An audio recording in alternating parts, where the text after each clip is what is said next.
Thanks so much, everyone, for watching. We've got an epic lineup tonight of speakers. We've got an awesome panel here. Amazing group of functional doctors, technology, activists, for a leap forward in medicine. You know, our goal is to make it easy for practitioners to learn in community. This ecosystem that is being set up by the meetup groups, we believe will be the future ecosystem of this evolved primary care network, and it all revolves around you. Welcome to the Functional Forum.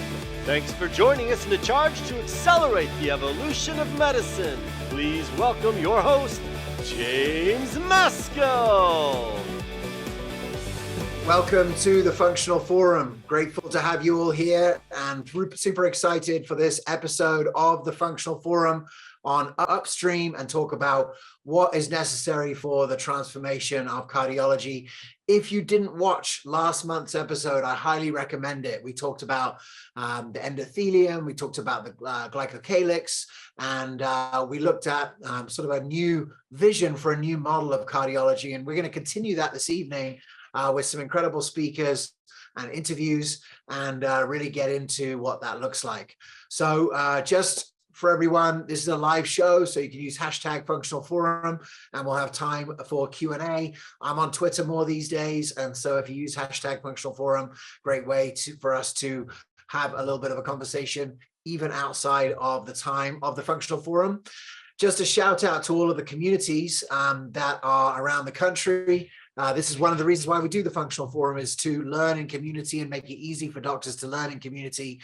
And super grateful to all the organizers, the hosts, and the people that show up, the practitioners and doctors that show up at these communities.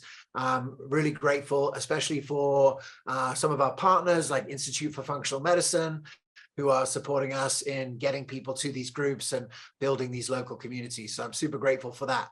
And on that note, our next Functional Forum will be live from Denver. One of the reasons why we're doing it in Denver is because the Functional Forum has a strong meetup there.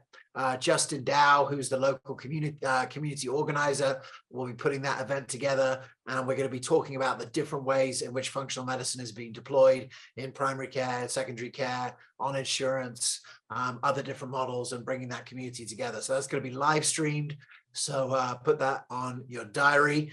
And just a shout out, later on, you're going to be hearing from Dr. Regina Druz.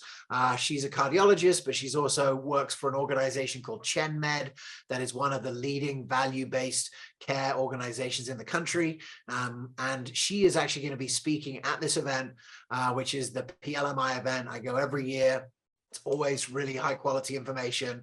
Cardiometabolic function, the intersection among neurology, endocrinology, and immunology. So you'll hear from Dr. Druz tonight. She's going to be speaking there. They've got an unbelievable lineup of speakers as ever. And we're going to be getting into cardiometabolic function, mission critical stuff. So let's get into the first interview. So I'm really excited to have back on the Functional Forum for the first time in a while, one of the leaders of the Upstream cardiology movement, and someone who I think has influenced a lot of cardiologists to look upstream. Her name is Mimi Guanari, and she is a top integrative cardiologist. She has a clinic called the Pacific Pearl out in La Jolla. She's a big part of Scripps. She's a big part of AIHM. She's a big part of the Institute for Functional Medicine and teaching for them, and all-round amazing educator, and super grateful to kick off tonight's Functional Forum with Dr. Mimi Guanari. Enjoy. So a warm welcome back to the Evolution of Medicine platform, Dr. Mimi Guanari. Mimi, it's been too long. Thank you so much for agreeing to be part of the show. Oh, it's great to be here. Thank you for doing it.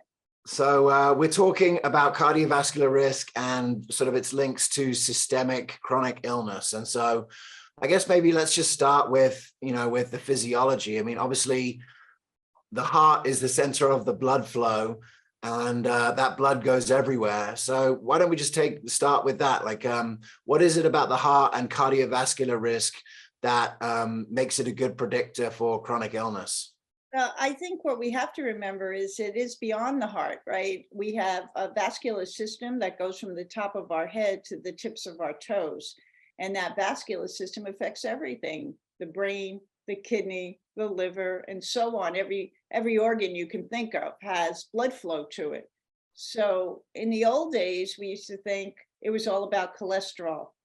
And then we started to realize that there were people with high cholesterol who weren't having heart attacks, who weren't having cardiovascular events. And it wasn't until around 2004 that we woke up through the Prove It study and other research, but mainly Prove It at the time, where we said, wait a minute, maybe inflammation is the key to cardiovascular disease. And I think every cardiologist today would say, wow, you know, inflammation is the key to cardiovascular disease. Oxidative stress, which is the other side of that scale, is the key to cardiovascular disease, and immune dysfunction.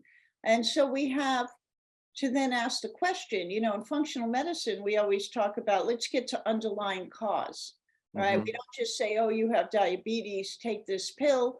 Integrative medicine, we're looking at lifestyle, we're looking at what kind of tools do we have in our toolbox beyond just supplements and medication. And so when you think about inflammation and oxidative stress, you start to realize that the body is a system, right? So if I have inflammation in my gut, it's affecting my heart, it's affecting my brain. If I have inflammation in my teeth, it's affecting my heart, it's affecting my brain. So we have a whole new framework to think about this that we didn't have in the 1990s, for example. Absolutely. So what are some of the ways that when you're dealing with patients, what are some of the ways that you look to assess the person in front of you's individual risk? Well, the first thing you have to say is what creates cardiovascular risk, right? So you have to look for things like metabolic syndrome. What do I mean by that? Small LDL particles, a lot of LDL particles, low HDL, particularly HDL2, high markers for inflammation, high HSCRP, LPPLA2. Then you start looking for, you know, what's going on with this person's hemoglobin A1C, fasting blood sugar, fasting insulin. Do they have sleep apnea? Are they at an optimal weight? Where is their body composition? Where are they at emotionally, mentally, and spiritually? So when you start to look at this from a holistic model, you can start to build out, if you might, a series of basic things you need to know. And, you know, most everybody knows, let me check some inflammatory markers. Let me check an advanced lipid profile. I want to remind everyone to check for sleep apnea, which is probably the hidden biggest risk for cardiovascular disease, hypertension, arrhythmia, missed all the time. And then once you discover what's going on, let's say you find that there's a lot of inflammation, you need to say, where is it? Where is it coming from, right? And that's when I like to dive into my functional testing, right? So if I'm looking for food sensitivities or heavy metals, or again, sleep apnea, nutrient deficiencies, and then looking at the microbiome. So there's different layers to this that can really provide us a lot of information about the individual. And at the end of the day, Jim, if you have no money at all and you can't do anything, the best thing you can do is get people eating right, walking every day, and transforming how they respond to stress and tension. Like, that doesn't cost anything. Yeah. I mean, when you look at the sort of more vulnerable populations in society, you know, how do you feel like it feels like, you know, treating cardiometabolic health can have sort of downstream effects into other chronic disease areas? What's the sort of mechanism by which that's happening? Well, the mechanism, again, I think, is inflammation and oxidative stress. So if I'm inflamed, my joints are going to hurt. There's a good chance I have brain fog. There's a good chance I may be having some skin challenges. There's a good chance my gut isn't working right, gas, bloating, diarrhea, constipation. So, you know, inflammation is a systemic issue. Oxidative stress is a systemic issue. And so it's not just the heart. So if I'm inflamed from dental issues, or because I decide to eat sticky buns every morning, you know, or I'm carrying 30 extra pounds on my midline, wherever that inflammation is coming from, it can, like, this is something I have to explain to the patients all the time. it can affect you as brain fog, as joint aching, arthritis, and so on. And I have seen many times just changing someone's nutrition program results. Oh, my arthritis is better, my brain fog is gone. And this is really where we need to be going, or we will never, ever turn the healthcare system around in this country. Absolutely. Yeah, I'd love to just go deep into one level of physiology. You know, we had last month on the forum, we had a lot of conversation about this, sort of the endothelium and talking about the sort of like getting into the physiology of the heart. How do you see the relationship between the health of, let's say, the vessel wall and the overall health of the body? So you have to remember the endothelium produces the key ingredient called nitric oxide. And in the 90s, we used to call that endothelial-derived relaxation factor. I actually worked with Dr. Frischgott, who got the Nobel Prize for discovering nitric oxide, and one of the two people. And what we know is that a healthy lining to the blood vessel, a healthy endothelium, which we can assess to some extent in the office with an endopat machine, an endothelium that produces nitric oxide is an endothelium that is responsive to movement. It can dilate, less likely to form clot, less likely to have plaque stiffness within the lining of the wall, and inflammation. Whereas on the opposite side, substances like angiotensin II, for example, which we give a lot of drugs to block angiotensin, have the opposite effect: vascular constriction, right, increased inflammation, and so on. And so we also have to think about, and a lot of my colleagues are not thinking about this, there are certain infections that also affect the endothelium. And I don't think cardiology has had its heyday in two areas. One is going to be in infectious disease, and the second is going to be in toxins. But we know, for example, something like, let's take Bartonella, all right, which comes from cats frequently, is one of the forms, cat scratch fever. You know, people get scratched, they sort of forget about it. And then down the road, they start having all these cardiovascular problems. And it ends up being that it's being caused by Bartonella, which actually lives in the endothelium of the blood vessels, which is kind of scary, missed quite a bit. So the endothelium is everything. A functional endothelium is a healthy endothelium is a functional, healthy blood vessel. Absolutely. Can you talk a little bit about, you mentioned, a couple of connections there, but can you, I guess, speak to a little bit of how insulin resistance affects cardiovascular risk? Right, so insulin is a big player because the higher your insulin, the more inflammation you have, the more weight gain you put on your midline. You have to remember insulin is a growth factor, right? So again, people with high insulin, more damage to the blood vessel, more inflammation. And then when you develop insulin resistance, you're unable to move the GLUT4 receptor to the surface of the cell. You're unable to move sugar into the cell. And eventually what happens is, and your viewers know this, the pancreas sort of gives up, which is why we're seeing so many people right now with type 2 diabetes requiring insulin. And we have to talk about, just in this area, just a reminder to everyone about the autoimmune implications here, right? There's, the GAD65 antibodies and so on that damage the pancreas. So there's also an autoimmune component in this as well for people to think about. So again, it all comes down to this inflammation, oxidative stress, and immune dysfunction. And it's that same oxidative stress that damages inflammation, damages LDL, damages ApoA, right? Makes ApoA unable to pull plaque out of the vessel. Remember, ApoA is the protein that is attached to HDL.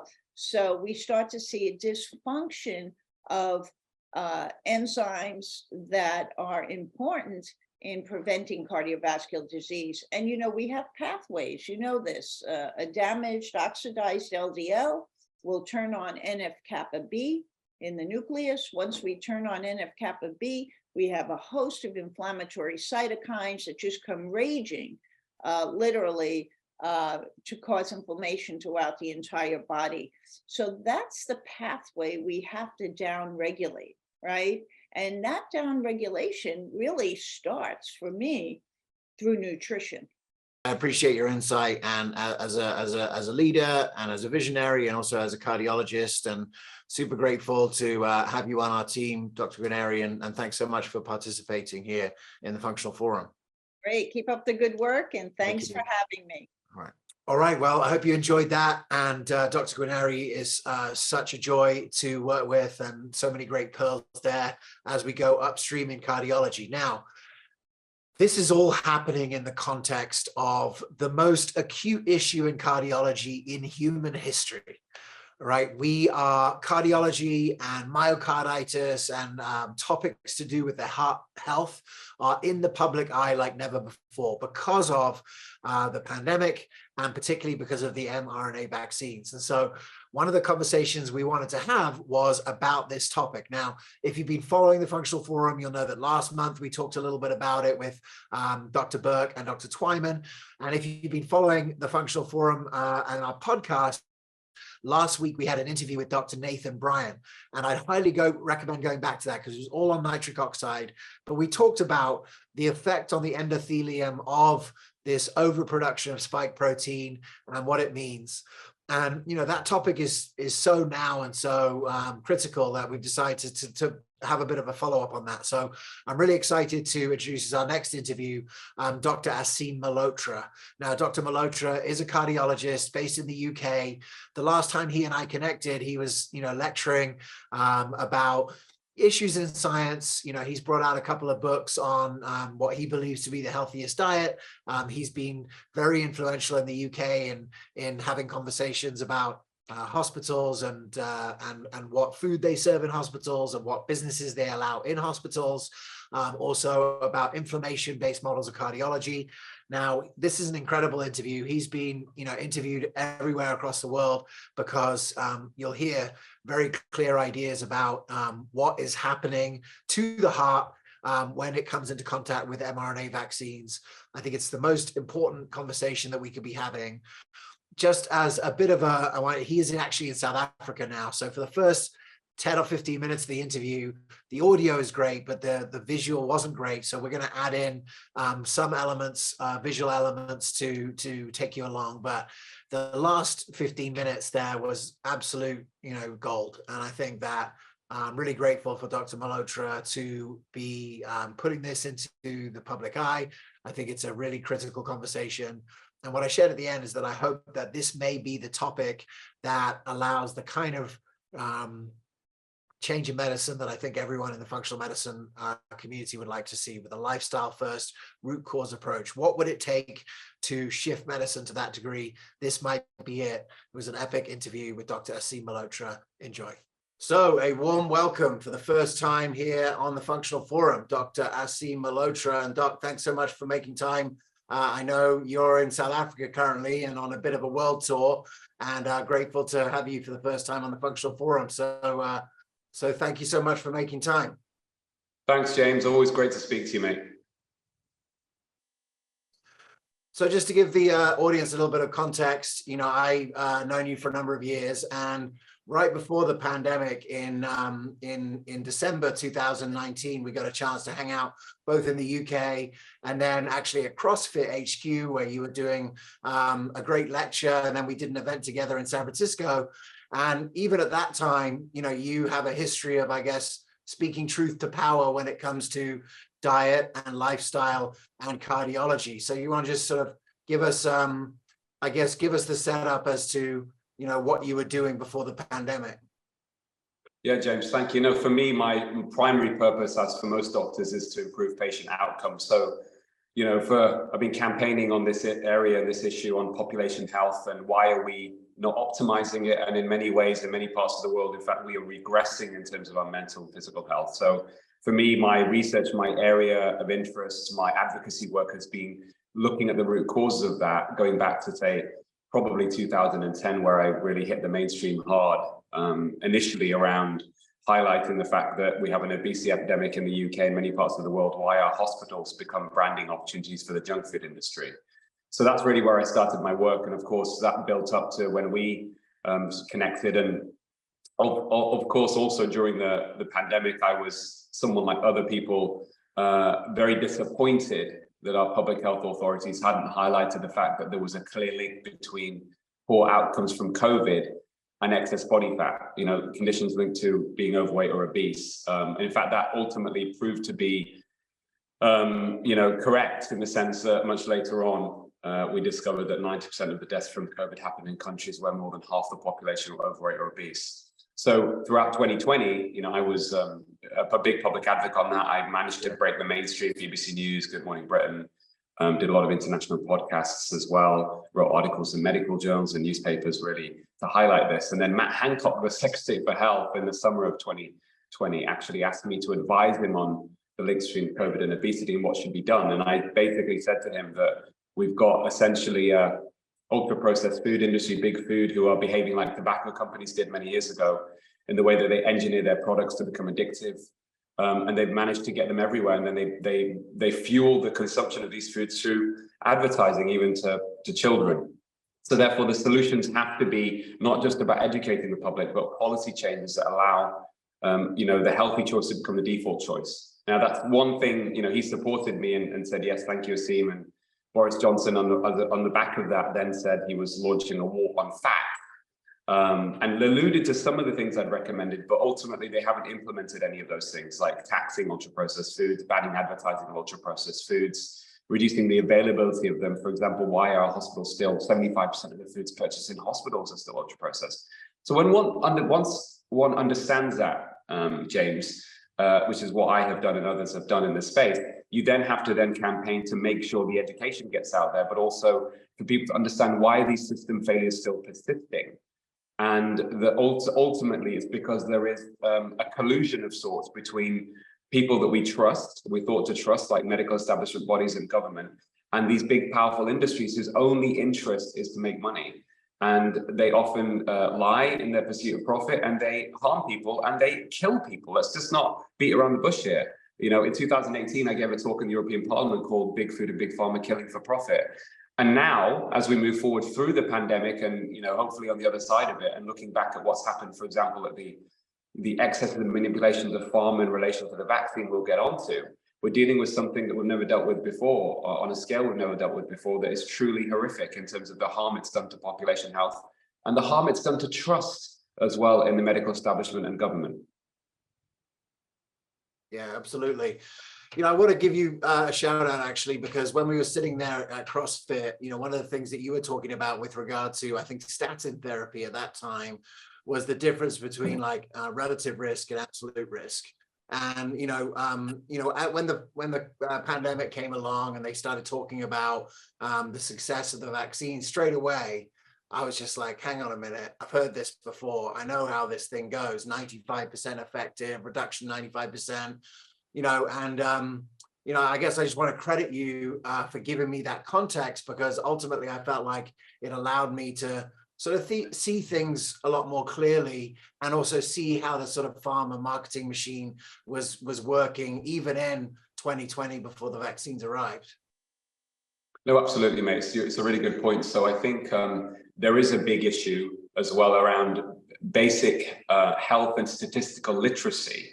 And that's partly because people aren't trained or conditioned to think in those ways, but it's exacerbated by the fact that the industries exploit statistics and numbers to exaggerate maybe fears or even benefits of intervention. So, without understanding the numbers involved in basic terms, and I'll give you some examples in a second, doctors, the public, patients are vulnerable to exploitation of their hopes and anxieties by political and commercial interests. And that's what we've seen happen during the pandemic. So, for example, one of the issues around combating the pandemic and misinformation on the COVID pandemic is the fact that, many people had a grossly exaggerated fear of COVID. Now, that doesn't mean that I'm not saying that COVID wasn't devastating or didn't cause harm to people who are particularly vulnerable. I know people that have died from COVID. I'm managing some patients with long COVID. It was a problem, but we need to put it in context so that we could manage it better through more rational ways of thinking rather than a fear-based approach. So, for example, during the pandemic, it was one survey suggested that 50% of American adults thought their risk of being hospitalized from COVID was 50%, as in 1 in 2. Nothing could be further from the truth when the actual figure was maybe close to 1 in 1,000 for most of those people.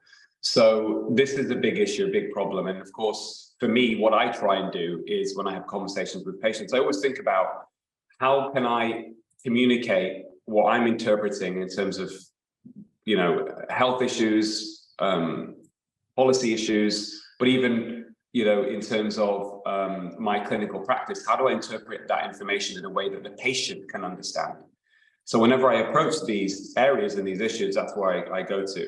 And when the data is available, then one can break down the information. So for example, statins, we talked about statins, one of the most lucrative, most prescribed drugs in the history of medicine, $1 trillion industry. Most people taking statins don't know when they're prescribed the drug that it won't prolong their life based upon the highest quality level evidence we have. And they'll give them maybe a 1%. These are people that are sort of not high risk of heart attacks, people who have not had heart attacks, for example. It gives you about 1% benefit in terms of over a 5-year period in preventing a non-fatal heart attack or stroke. But that doesn't mean people shouldn't take statins. It's like, well, actually, what ethical evidence-based medical practice teaches us and tells us and guides us on is that we have to have these conversations with patients. If we're not doing that, we're not really adhering to ethical evidence-based medical practice. So I'm somebody that is a big proponent. If somebody asks me, what are you? What are you about? What are you talking about? What are you advocating for? I would say, I'm an advocate for ethical evidence-based medical practice. That's what drives me. That's what everything that I do in medicine comes back to that. Yeah, appreciate that. Well, look, let's jump into it because, ultimately, you've sort of, I guess, veered a little bit. You're talking out about some of the most, caustic issues in society now, and I'm super grateful. And one of the reasons I wanted to have you on here, we've had quite a few conversations recently about heart health. We've been talking about it this quarter, and you're from a family of well-known doctors, and I think it was the situation with your father that sort of alerted you to to something going on that now is like on the forefront. So you want to just tell the story of what happened in 2021? Yeah. So first and foremost, James, what I would say is despite being someone that's, perhaps one of the leading sort of voices, if you like, in the world, loudest voices in the last decade, calling out the excesses and manipulations of pharma. I never conceived of the possibility, because it's not about throwing the baby out with the bathwater. A lot of the stuff we do in medicine is very good. The problem we've got in society is we're doing too much, and there are excesses that are causing harm, and the net effect is problematic. So it's not that all medicine is bad, but in general, as we've talked about this before, James, you can't live a healthy and happy life on lots of pills. Ideally, you want to avoid that situation. And what happened in 2021 is but considering that, I never conceived of the possibility that a vaccine could do any specific harm. Vaccines are the holy grail in medicine. They are, if there was when you think of the definition of safe and effective, one of the first things that should come into your mind is vaccines, because traditional vaccines have certainly been thought to be that way. Although I know there are groups of people out there, and I'm open to thinking about this further with time, but I know there are people out there that are even concerned about maybe we're over-vaccinating as well with many different vaccines together. That's a separate issue. But certainly coming to 2021 January, I didn't conceive of vaccines causing a problem. And just to give people some context in the numbers here, traditional vaccines will probably give you a serious adverse event rate of maybe 1 to 2 per million people vaccinated. Very, very small numbers, 1 in a million chance, right, of having a serious adverse event. It's not zero, okay, but it's low, it's very low. So that was the backdrop. And then the COVID vaccines came out. And interestingly, because I knew my age and my risk factors, because I studied it in detail and I've written a book about it, I knew I wasn't at great risk. But a lot of healthcare workers, James, we take vaccines to protect our patients, right? We're in a setting which is potentially amongst high-risk people, and we don't want to transmit something to, any kind of virus. We want to minimize the risk of transmission to patients. So for me, the main reason that I took the vaccine in the first place was because I was under the impression if you have a vaccine that prevents infection, it's therefore going to prevent transmission, and therefore I could take it. So I took it, took 2 doses, and quite early on. And then a friend of mine is a film director called Gurinder Chadha. And many people may be aware of some of her work, Bend It Like Beckham, Blinded by the Light, which is a work on, highlighting, the fan base around Bruce Springsteen. She actually contacted me and she said that, she was getting all these blogs and this information around the vaccine, and it could do all this and depopulation agenda and microchips and all this kind of stuff. And I looked at it, I said, Gurinder, I don't think there's anything to suggest this is true. I can't see any good data. I looked around, there was nothing I could find at the time. This is January 2021, by the way, very early on, that suggested there would be potential harm. Of course, that wasn't my area anyway, but I'm somebody that looks at the big picture. So I took the vaccine and I convinced her that probably it's a good idea for her to have it. She was over 50, she was overweight, she was type 2 diabetic. And then she took the vaccine. And in February 2021, I went on Good Morning Britain and I told people that I understand why there is vaccine hesitancy. There are rational concerns. Look at what Big Pharma have done over years, all the fraud they've committed, but there are irrational concerns as well. Doesn't mean people are being irrational, but everybody thinks rationally and irrationally different circumstances. And then that was it. That was the end of it, really, I thought.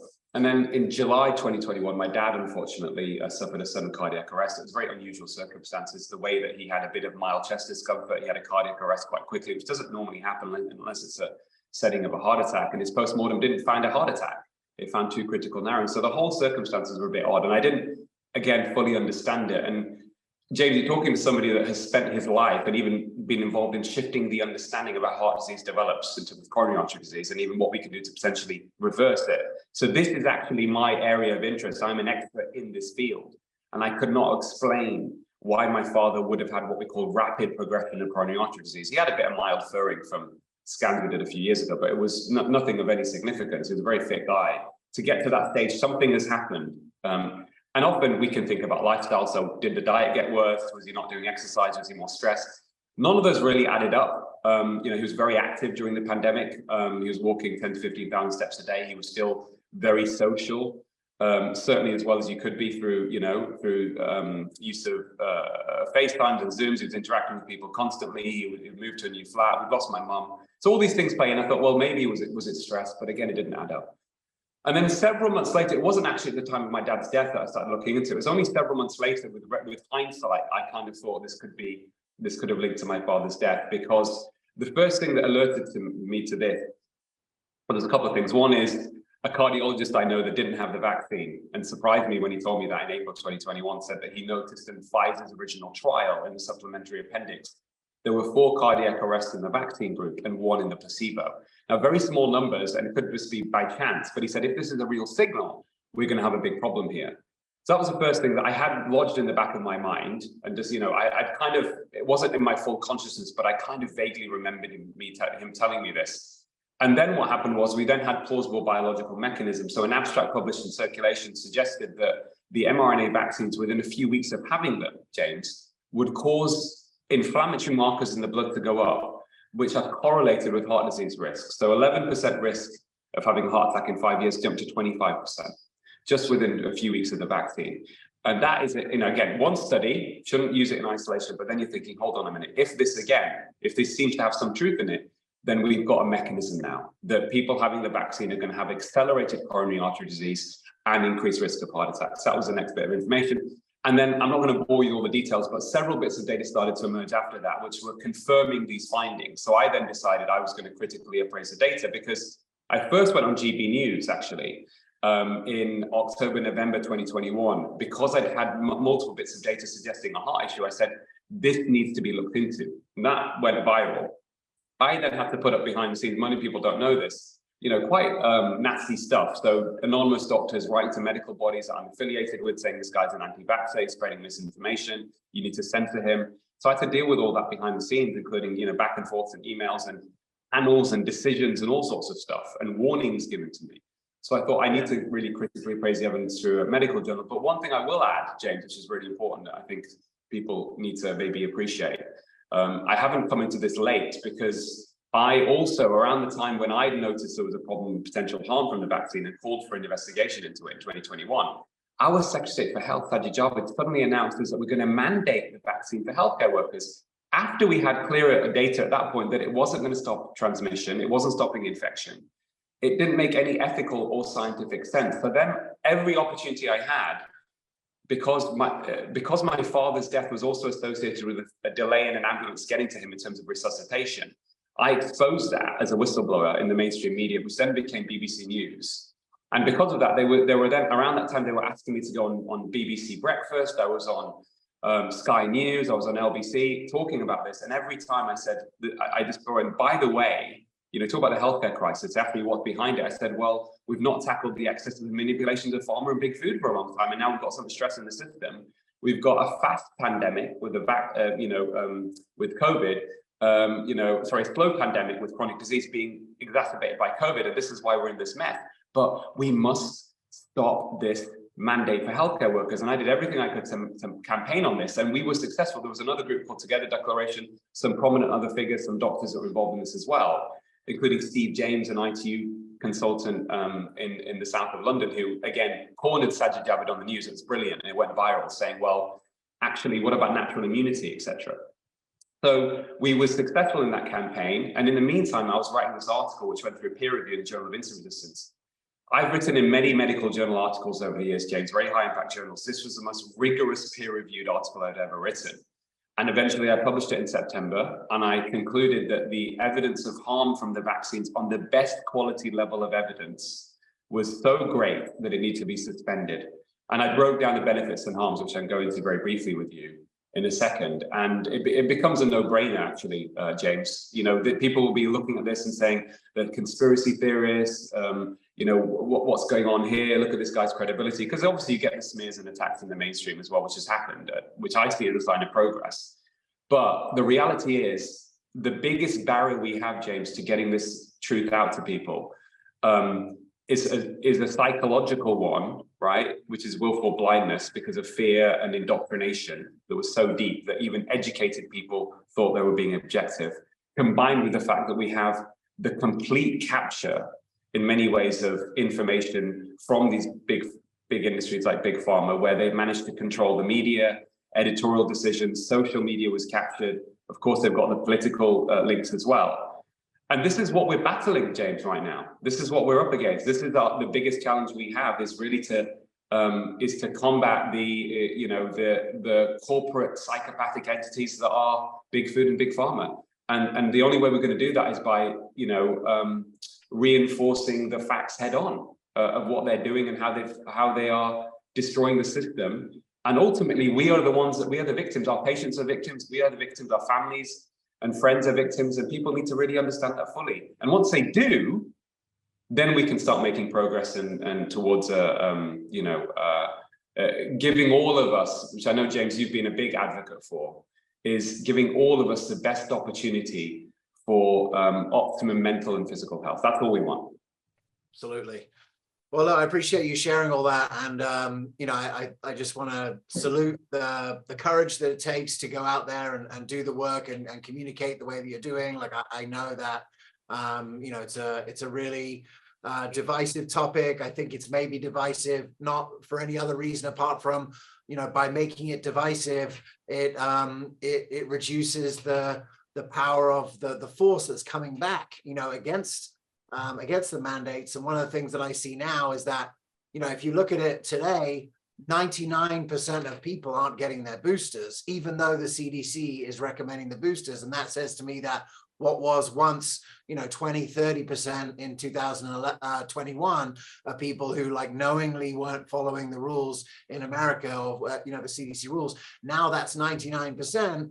And so, that's the best sign that I can see, that everyone is aware that it's not safe, and it can't be safe, and it's proven not to be effective. And that I think, we're all looking for what the next layer of accountability is going to be. And I'm grateful for you pushing forward for that level of accountability. I guess one thing I want to ask you, so there's a theory that is going around that I wanted to get your thoughts on, because this topic of Functional Forum is on cardiology. And the theory is basically that there is there is harm potentially happening throughout the body, right? Because it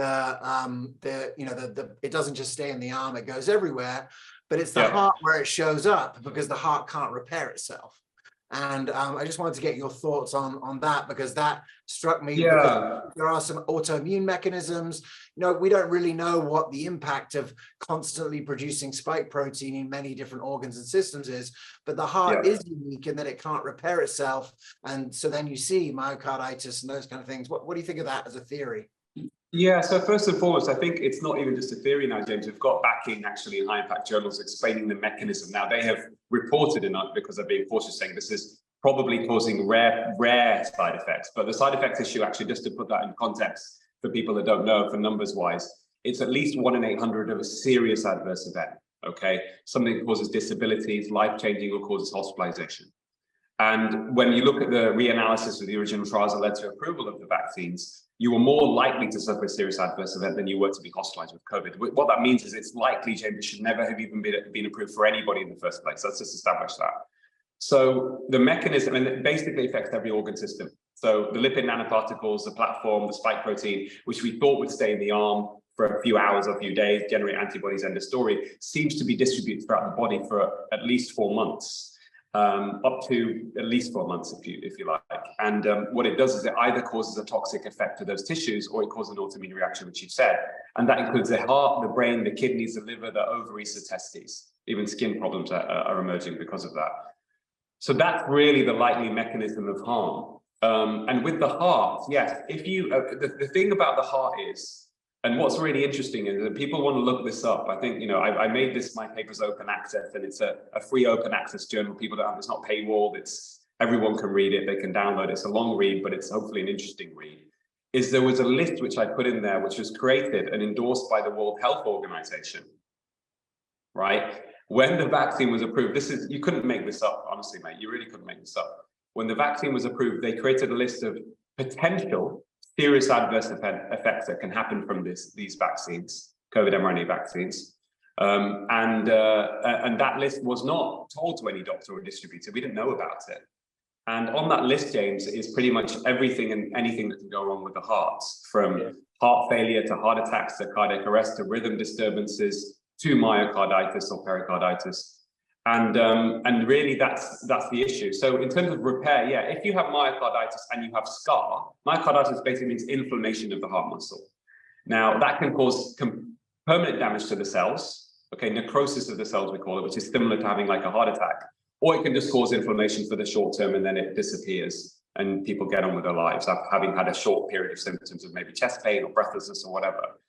And if you have scar, because of myocarditis, which is only really diagnosed from an MRI scan, that is permanent. You're absolutely right. Now, whether a small scar in the heart means that you're definitely doomed, we don't know. And I don't think that always means every patient needs to be treated on an individual basis. So it's not to scare people unnecessarily. However, you want to avoid a scar if you can, because that could be a potential what we call substrate for a rhythm problem further down the line.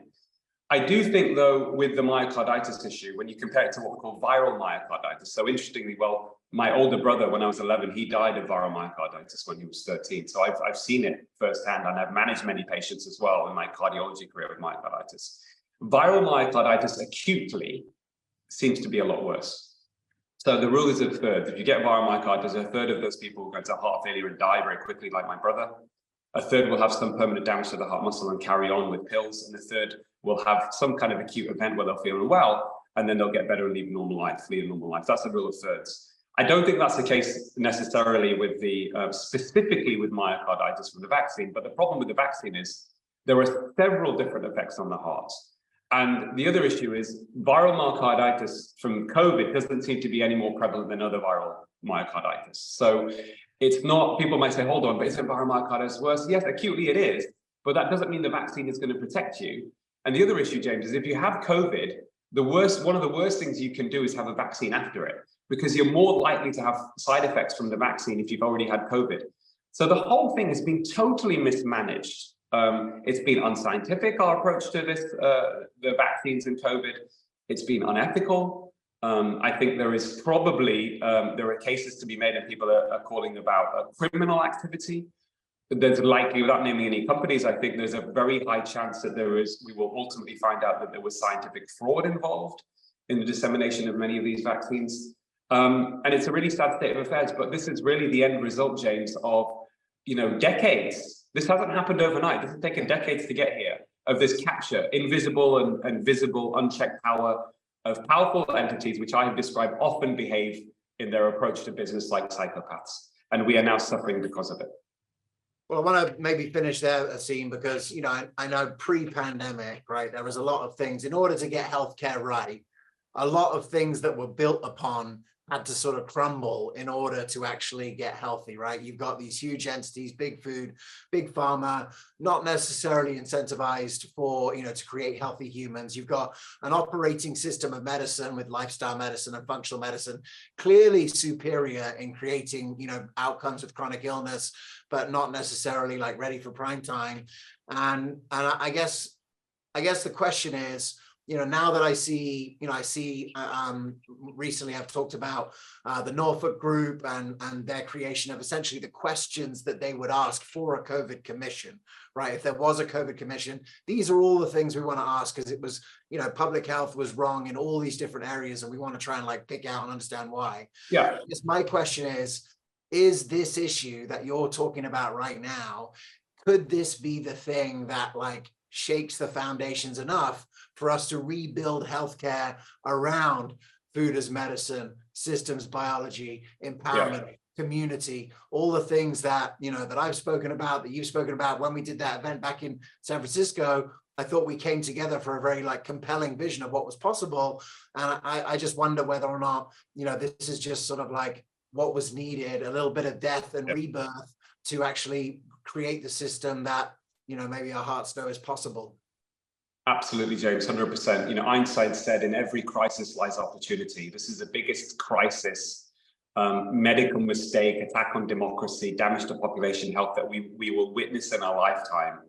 And if we don't use this as an opportunity to expose all the shortcomings of the system and move forward, then we are on the road to oblivion. Be under no doubt. I'm not exaggerating how I feel about this. This is where we're heading, but we can change the trajectory by going back to acting courageously and virtuously, and also understanding that freedom from these external systems of oppression is directly linked to liberation from our own internal mechanisms of suffering, right? So this means that we also ourselves as humans, to combat this, we have to go back to understanding what does it mean to live the good and happy life. And to do that also means acting with virtue and acting morally. And if we do that, and all of us think about that deep down and start from that place, then we can move towards a better future. Beautiful. Well, look, last point, Aseem, look, thank you for this, and thanks for joining us on the world tour from Durban in South Africa. I know also that being on the front lines and doing this, comes at a cost, right? You have the professional cost where you're being reported by your peers, but ultimately it's not easy to live a life on the front lines, talking about this. So if there are practitioners out there that appreciate what you're doing and your advocacy, what's the best way that they can support you? Yeah, thanks, James. Sure. I mean, I'm pretty active on Twitter. I'm Lifestyle Medicine Doctor on Instagram. They can just look at what I'm doing in my work. They can watch the videos. They can share the information with people, with their friends and family. It's all there. Certainly I come from a background of ethics. We don't always get everything right, but I think people would appreciate the stance that I take. Understanding one thing, that it's not up to other people to sort out the problems. We all can play our role in the best way that we can to ensure that our society is functioning as the best it can for our friends, our family, for our children. And just acknowledging as well that the truth or the science alone isn't enough. Opposition from vested interests needs to be overcome. So anybody that can help in that movement and help me and help others, we will be on the right side of history. Beautiful. Aseem, thank you so much for being part of the Functional Forum. Keep at it. We're following with excitement, and let's hold the vision for the more beautiful health system our hearts know is possible. Thank you so much for joining me. Thank you, my friend. Check out Dr. Aseem Malhotra. Take care. Cheers, buddy. Well, that was really something, and I hope you enjoyed that. And whether you agree with Dr. Malhotra or not, I think some of the topics that he's bringing up are absolutely mission critical for us to really understand what's happening in cardiology today, and to to really get into some of the most important topics. As I mentioned there, if 99% of people aren't following the CDC's recommendation, it's time for new leadership, and I believe that leadership can come from our community. So finally, Dr. Regina Druz, as I mentioned, she's a cardiologist as well. She is an incredible leader and educator, and I've been following her on LinkedIn for a number of years since she came to one of the original forums, just particularly on her insight on digital health. And so we looked at some of what digital health holds for upstream cardiology in the future.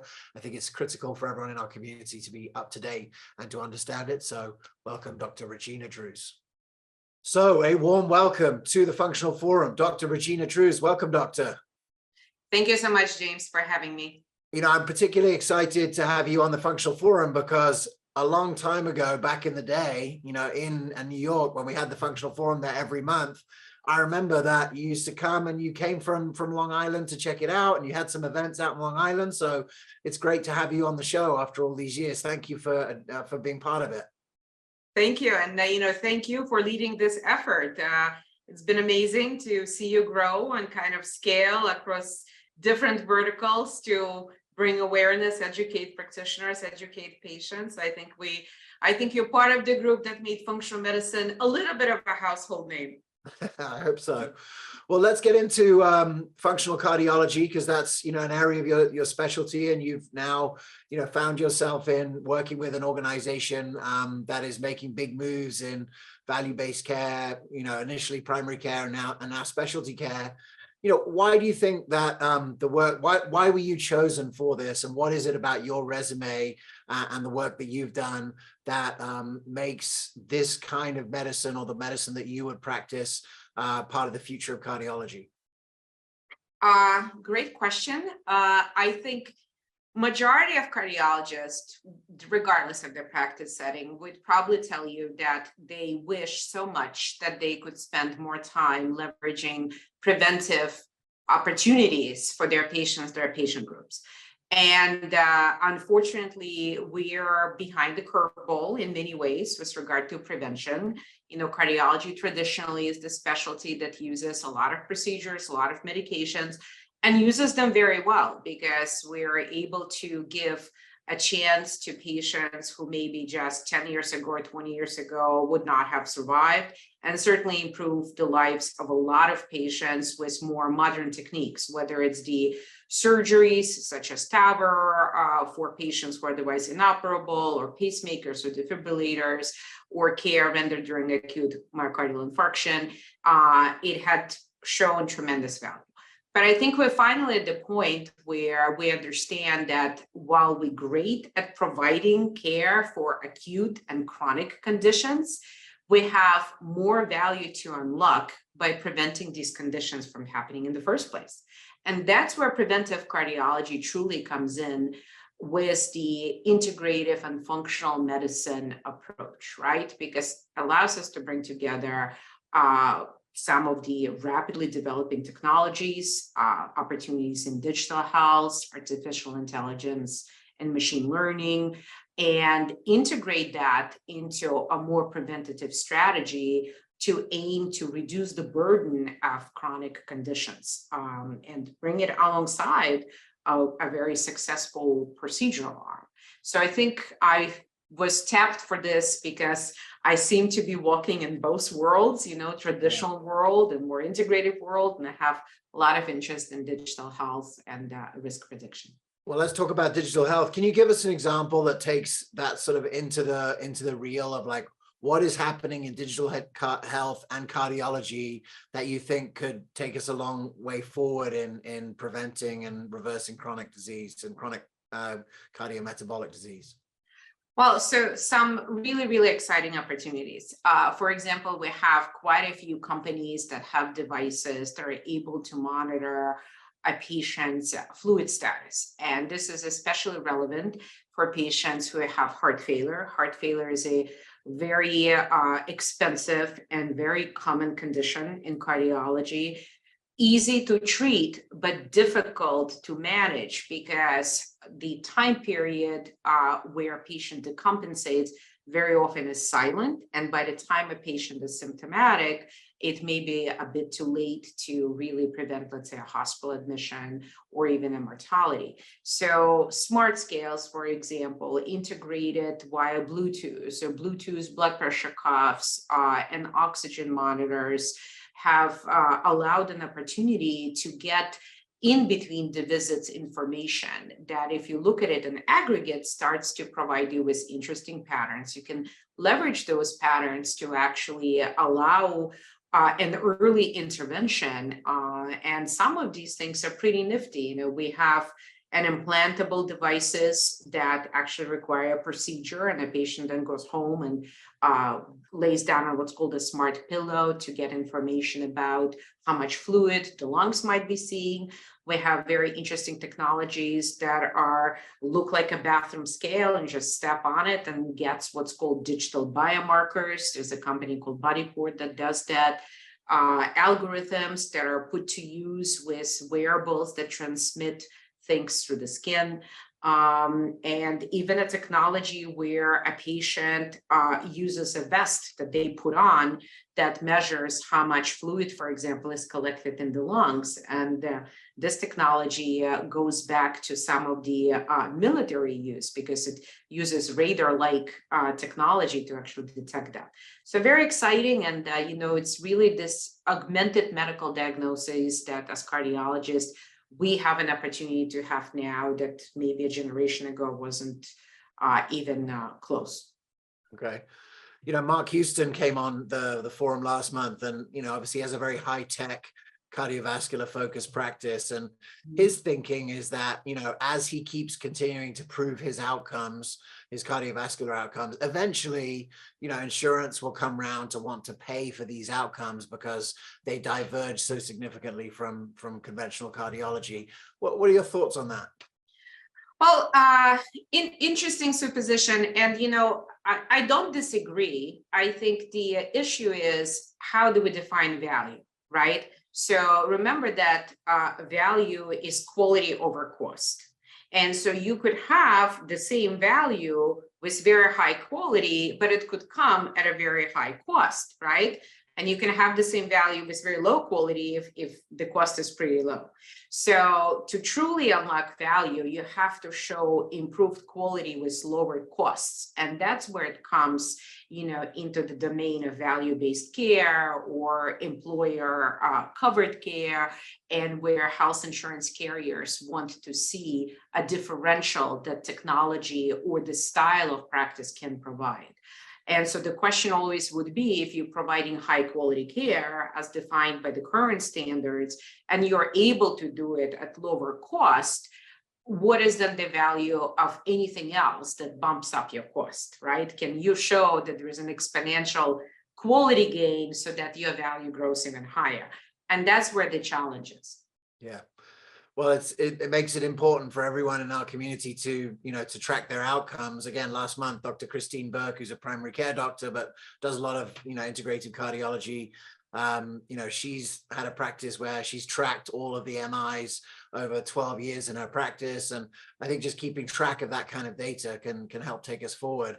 So, you know, a shout out to the clinicians who are finding ways to track their data, because it's a big deal for our community to take us to the next level. I know you're speaking at an upcoming event coming up in April at the PLMI conference. I'll be there 21st and 22nd of April in Chicago. I was noticing the name of your talk. It's called Patterns, Connections, and Clinical Pearls, Hormones, Infections, and Genetics, but they've only given you an hour. So what's going to happen in that hour? Because that's a lot of ground to cover. That is a lot of ground to cover, you know, and I was thinking about this topic, and each of those specific components, hormones, infections, and genetics, could take, you know, several days to discuss. But I think for those who are planning to attend, and I hope that a lot of functional medicine physicians and practitioners actually will attend the event, because it has tremendous speakers, and I'm honored to be invited by Dr. Bland and to speak there.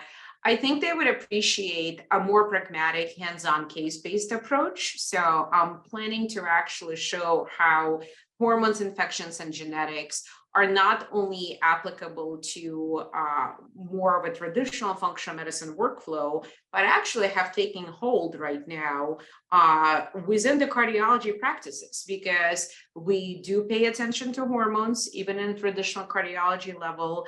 We certainly learned a lot from the SARS-CoV-2 pandemic and how that impacted the cardiovascular system. And polygenic risk scores have made their home in cardiology, and they factor into risk prediction. So being able to pull all of this together, I think we begin to see that there is a bit of a convergence going on, right? And the first, maybe at the dawn of functional medicine and integrative medicine, there was a very clear separation between physicians who practiced in the functional medicine model and physicians who were traditional, conventional medical mindset. But I think we're seeing more of the convergence right now, with traditional doctors becoming aware that there are other factors that are not necessarily that clear cut, that they do need to take into account for their patients. So that's what I'm hoping to do, to bridge that gap. Yeah, well, so when you're at work and you're working with, physicians who work for a progressive medical organization like ChenMed, but maybe not necessarily, progressive towards functional integrated medicine, but progressive in the payment models and the thinking process, when you engage with them, are they aware of the potential of what you've been trained in? To a degree, I don't think that it reached the mainstream physician thinking yet. I think we are seeing at least an openness of the minds and the willingness to learn more. Okay. Where it becomes really challenging is the fact that for the most part, integrative or lifestyle medicine is not integrated into physician training, right? So you're asking a doc not just to keep up with the tremendous amount of research and guideline revamp that is in a traditional medicine domain, but to go beyond that and train themselves in additional medical practice style. And that's challenging, Yeah, challenging for sure. I can understand that. Only that many hours in a day, right? So yeah. Well, look, one area that is challenging that we've already spoken about on this forum that I want to get your thoughts on is obviously, here we have an infection in the last 3 years that has had a specific effect on, on the heart, right? And, ultimately, I guess I'd just love to get your thoughts as someone who's sort of bridging functional integrated medicine and conventional care, and also someone that's in the business of trying to predict future costs, right? Because you're in a sort of value-based relationship.